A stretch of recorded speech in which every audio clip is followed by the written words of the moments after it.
ஓம் சாய்ராம். என் அழகு செல்வமே, உன் சாயப்பா இன்று உன்னிடம் பேச வேண்டும். நான் கூறுவதை சற்று பொறுமையுடன் கேட்டுவிட்டு செல். என் குழந்தையே, எதற்காக கலங்குகிறாய்? சிலர் உன்னை உதாசீனப்படுத்தியதால் நீ எதற்காக வருந்துகிறாய்? நீ எதை செய்கிறாயோ அதையே நீ திரும்ப பெறுவாய். அதுவே இயற்கையின் நியதி.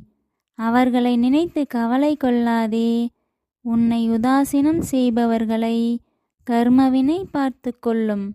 அவர்களை உதறி தள்ளிவிட்டு உன் வாழ்க்கையில் என்ன சாதிக்க வேண்டும் என்பதை பற்றியும் எவ்வாறு வாழ வேண்டும் என்பதை பற்றியும் மட்டுமே சிந்தித்து செயல்படு.